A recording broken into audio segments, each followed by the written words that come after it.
Well, ladies and gentlemen, good afternoon. I'd like to speak in English for those Korean Americans who want to know the Korean issues directly influenced by those, President Yoon Suk-yeol's, unstable situation right now, caused by impeachment issues by the united opposition parties. Also, some impact of the international politics, on these kind of issues. Today, just right after I commented on the Korean politics, introducing United States, expert views on the current issues on the South Korean politics through Voice of America, programs. Now, I want to summarize Jeffrey Hong's, recent article introduced in the Foreign Policy on November 18th, 2024, with the title of "Ukraine is now a proxy war for Asian powers." And this commentary begins by saying that doubt over sustained U.S. support for Ukraine long predated Donald Trump's victory in the presidential election, and they have raised concerns over Kiev's ability to sustain its defense against Moscow's war. And these concerns have overshadowed another important dynamic in an already complicated conflict: the increasing involvement of East Asian powers in a European war. Besides the recent arrival of at least 10,000 North Korean soldiers on the Russian side, the evolving roles of China, Japan, and South Korea raised the question of whether a widening proxy war is being fought in Ukraine. By all indications, the answer is yes. The war is setting a new precedent for Indo-Pacific nations to compete for their interest on the global stage. As we all understand, a proxy war is when two countries fight each other indirectly by supporting a warring participant in a third country. Classic examples from the Cold War era include the Congo crisis in the 1960s and the Angola crisis in the 1970s, when the Soviet Union and United States each backed warring factions in a civil war with money, weapons, and sometimes troops from yet another countries, but never got directly involved in combat themselves. So, think of the United States' gradual involvement in the Vietnam War or the Soviet invasion of Afghanistan to prop up the embattled government there. So, this time, talking about Russia's war against Ukraine, Russia's war against Ukraine has all the trappings of a proxy war. The Kremlin has clearly articulated its view that Ukraine has no agency as an independent state, and that the target of the invasion is the West, specifically the United States, members of NATO, and several other Western aligned countries, in turn, are supporting Ukraine with weapons deliveries. The West's intention may be Ukraine's defense, but its efforts are necessarily directed at Russia by forcing Putin to fail in the goal of subjugating Ukraine. Western support for Ukraine undermines Russia. U.S. Defense Secretary Lloyd Austin suggested as much, admitting that you want to see Russia weakened. But what about East Asian state involvement on each side of this war? Is this a proxy war for them, or if so, to what end? So he continues to talk that start with Russia's supporters, despite China refraining from overtly providing Russia with weapons. It has worked to ensure Moscow's ability to continue its war.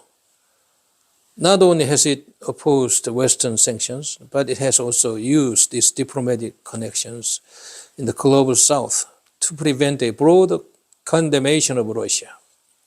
Importantly, China has stepped in to prop up the Russian economy and the defense industry to ensure that Russia can withstand Western sanctions and supplies military. Russia now imports most of its battlefield goods and critical components from China. So according to U.S. Secretary of State Anthony Blinken, China now supplies Russia with about 90% of its microelectronics import and 70% of machine tool import. So they are cooperating closely now. So how is North Korea involved in the war? North Korea has taken a far more direct approach. It was one of only 5 countries that voted against UN General Assembly resolution opposing Russia's aggression. And last week, Pyongyang ratified a military alliance that pledges either country to aid the other in case of attack. North Korea has provided Russia with artillery shells, ballistic missiles to support the dwindling munition stockpiles. But the most escalatory step occurred last month when North Korea sent about 10,000 troops to Russia, some of whom are now reported to be fighting the Ukrainians in Russia's Kursk region. So, to support Ukraine, the 2 stalwart U.S. allies have stepped in, albeit with much smaller steps. Japan and South Korea case. Early on, Japan coordinated sanctions against Russia with Western partners. Tokyo also provided direct and indirect assistance to Ukraine, including non-kinetic military equipment, PDF, including vehicles, flak jacket, and reconnaissance drones, as well as some $12 billion in PDF in other aid, making Tokyo one of Kiev's top bilateral donors. Japan also revised these restrictions on weapons export, enabling the transfer of Japanese-manufactured Patriot missiles to the United States, thereby helping to ensure U.S. stockpiles remain stable, even as some of this equipment is sent to help Ukraine. And diplomatically, Japan has used these connections to act as a convening power to help Ukraine.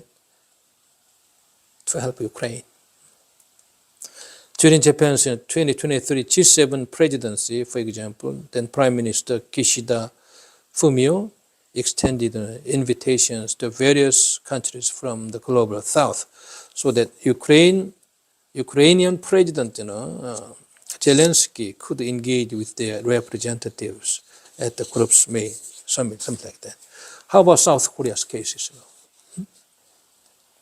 While South Korea too has refrained from delivering weapons to Ukraine, it has provided substantial humanitarian aid and other non-lethal support, such as mine-clearing equipment, body armor, and helmet. It has also joined in economic sanctions against Moscow, and like Japan, it has replenished U.S. weapons stocks, supplying the United States with artillery shells and thereby freeing up Washington's ability to send shells to Ukraine.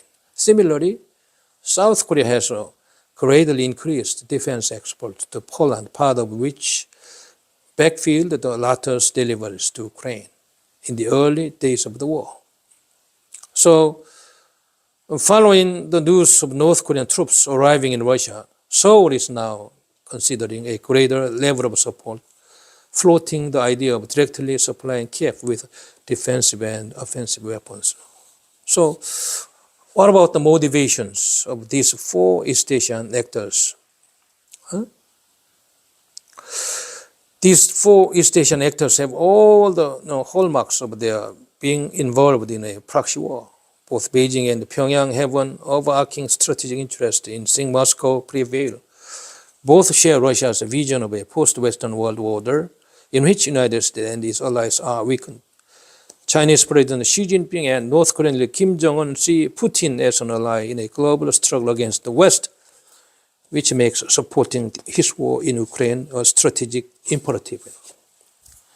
Similar proxy war motivations hold for Tokyo and Seoul.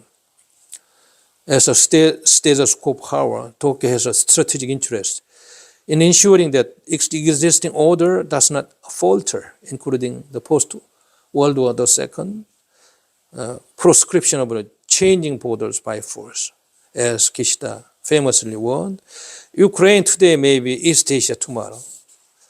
Seoul, in addition to its concern about the new military alliance between Pyongyang and Moscow, South Korea is also motivated by a need to thwart attempt to change the status quo through coercion. Echoing Kishida, South Korean President Yoon Suk-yeol told Associated Press last year that the war in Ukraine has reminded us all that a security crisis in one particular region can have a global impact. Together, the actions to help Ukraine prevail also him to send a message to China and North Korea that any attempt to forcibly change the status quo comes with dire consequences. So, in a situation where the United States supporting Ukraine, but European NATO members step up, it is likely that Japan and South Korea would also continue their support. So, granted, the level of support we currently receive from East Asian powers will likely be a function of how committed the United States and Russia remain in the months and years ahead. We don't know how the Trump administration will change this kind of policies after inauguration on January 20th next year. Anyway, this article continues that Trump's return to the White House could result in changes on the battlefield, but not necessarily in the nature of Indo-Pacific involvement. I analyzed, the continuance of the Indo-Pacific policy by the United States in the previous, analysis. Trump has already said he could end the war in a day, but has not provided any details. If he can and both sides accept the outcome, then the proxy war ends. If we cannot and the conflict continues in some manner, so does the proxy war. But the level of commitment may change. In a situation where the United States stops supporting Ukraine, but European NATO members steps up, it is likely that Japan and South Korea would also continue their support. Their interest in pushing back against aggressors would be unchanged. However, their support could be reduced since some of their activities have come as a request by their U.S. ally. So it is hard to see China and North Korea reducing their involvement, given that their support could also help Russia succeed and advance their strategic goal of destroying the existing order. Short of mutually acceptable end to the war, changes in the degree of U.S. involvement on the second Trump administration will not alter the fundamental proxy war constellation. So all four East Asian powers are supporting a third party to undermine their competitors' ability to undermine their national interest. So in conclusion, he's saying that while this indicates that the security challenges in East Asia have in part been exported to Europe, the more concerning element is the fact that their participation adds an element of uncertainty and potential escalation to the conflict in Ukraine. So Beijing, Pyongyang, Seoul, and Tokyo are supporting their respective partners on European soil in order to wage a much broader struggle over the future of the international order.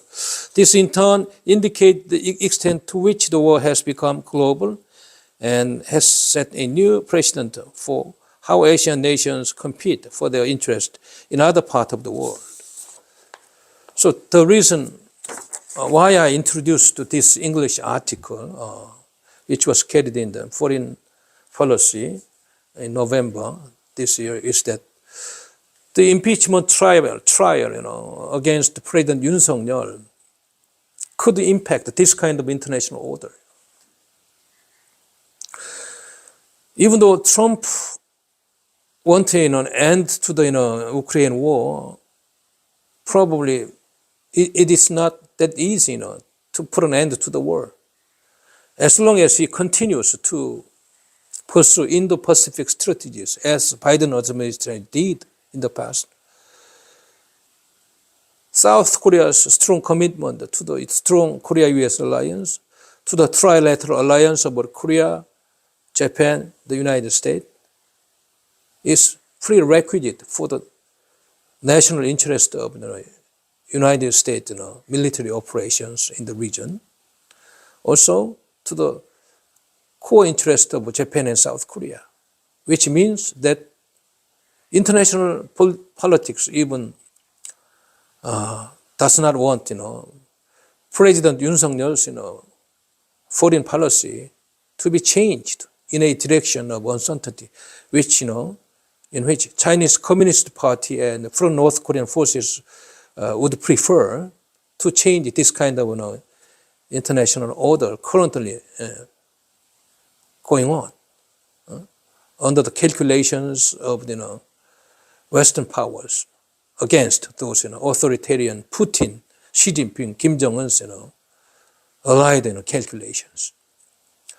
So I conclude by myself after introducing this article that President Yoon Suk-yeol's impeachment should be failing.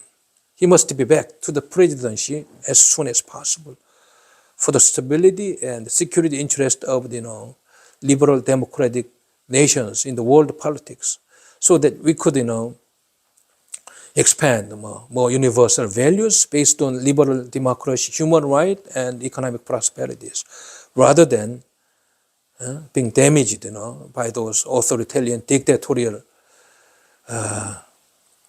black shadows of bad history that could be coming in the future if we fail to fight against them in the future. Thank you very much.